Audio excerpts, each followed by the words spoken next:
नमस्कार, मैं प्रद्युमन जोशीला नलवा। जहां एक तरफ 25 सितंबर पर पूरे प्रदेश की नजरें हैं, जब चौधरी देवीलाल की जयंती के अवसर पर सम्मान दिवस के रूप में एक तरफ तो चौधरी ओम प्रकाश चौटाला और अभय सिंह चौटाला कैथल में रैली कर रहे हैं, दूसरी तरफ अजय सिंह चौटाला और दुष्यंत चौटाला जेजेपी राजस्थान के सीकर में रैली करने जा रही है। वहीं आगामी फरवरी महीने में हरियाणा प्रदेश के एक और बड़े नेता चौधरी देवीलाल के नाम से ही एक और बड़ी रैली करने जा रहे हैं और इस बात का ऐलान उन नेताजी ने खुद किया है। लिहाजा चौधरी देवीलाल की इतनी बड़ी राजनीतिक विरासत कौन सही ढंग से संभाल सकता है,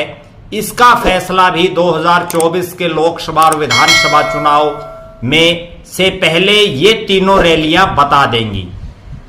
25 तारीख को जो रैलियां हो रही हैं वो दो अलग अलग पार्टियां कर रही हैं, लेकिन फरवरी महीने में जो रैली होगी वो कोई पार्टी नहीं बल्कि एक नेता कर रहे हैं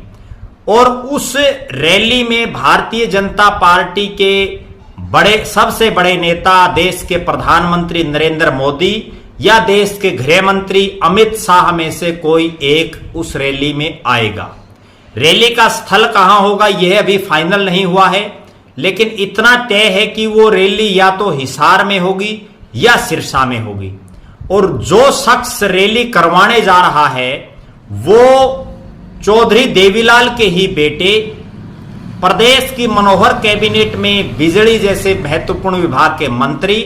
और इससे पहले चौधरी देवीलाल और चौधरी ओम प्रकाश चौटाला के साथ मंत्री रहे की सरकारों में,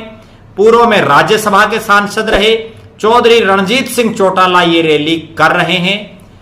चौधरी रणजीत सिंह चौटाला ने सार्वजनिक रूप से ये ऐलान कर दिया है कि आगामी फरवरी महीने में वो हिसार या सिरसा में चौधरी देवीलाल स्मृति दिवस के नाम से एक रैली करेंगे और उस रैली में भारतीय जनता पार्टी के बड़े नेता शामिल होंगे। देश के प्रधानमंत्री नरेंद्र मोदी या अमित शाह में से कोई एक उस रैली में आएगा और इसके अलावा प्रदेश के भी बड़े बड़े नेता उसमें होंगे और उस रैली को करने का मकसद यही है कि जहां 25 सितंबर को चौधरी देवीलाल के नाम से दो अलग अलग जो पार्टियां हैं इनेलो और जेजेपी वो दोनों रैलियां कर रही हैं, उसके बाद रणजीत सिंह को भी अपना शक्ति प्रदर्शन करना बड़ा जरूरी हो जाएगा राजनीति में और जिसका उन्होंने अभी ऐलान कर दिया है। दोनों ही जिन शहरों की वो बात कर रहे हैं, जिन इलाकों की बात कर रहे हैं, वहां रैली करने का बड़ा कारण यह है कि रणजीत सिंह की इच्छा हिसार से लोकसभा का चुनाव लड़ने की है, क्योंकि वो पहले आदमपुर से चुनाव लड़ चुके हैं और हिसार लोकसभा में वो बड़े सक्रिय हैं। हर 5 तारीख को यहां हिसार में खुला दरबार वो लगाते हैं। लिहाजा वो हिसार में रैली करके अपने आप को लोकसभा का एक प्रत्याशी और एक हैवीवेट प्रत्याशी के रूप में प्रोजेक्ट उस रैली के माध्यम से करेंगे।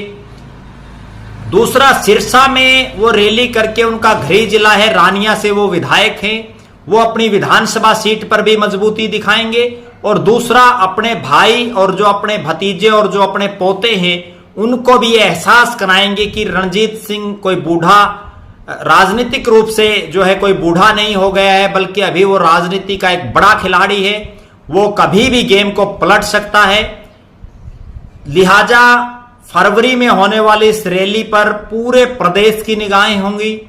ना केवल भारतीय जनता पार्टी के नेताओं की बल्कि दूसरे जो राजनीतिक दल हैं उनकी भी निगाहें होंगी, क्योंकि सबको ये देखना होगा कि 4.5 साल उस समय हो जाएंगे मंत्री बने हुए रणजीत सिंह को। 4.5 साल मंत्री बनने के बाद रणजीत सिंह की राजनीतिक ताकत,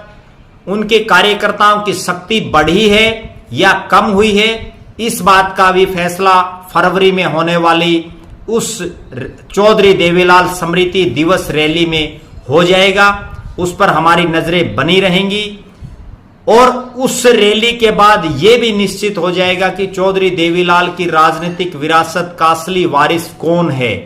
कौन उनकी राजनीतिक विरासत को आगे संभाल सकता है, क्योंकि उस दौर में हम तीनों रैलियों की कंपैरिजन करने में सक्षम होंगे और उस दौरान हम करेंगे। आप लगातार हमारे साथ बने रहें। आप हमारे फेसबुक पेज को लाइक और फॉलो करें, यूट्यूब पर चैनल को सब्सक्राइब करें, बेल आइकन घंटी का बटन जरूर दबाएं और आप हमारे वीडियो को ज़्यादा से ज़्यादा शेयर करें, अपने बहुमूल्य कमेंट्स अवश्य लिखें। बहुत बहुत धन्यवाद। आपका अपना प्रद्युमन जोशीला नलवा।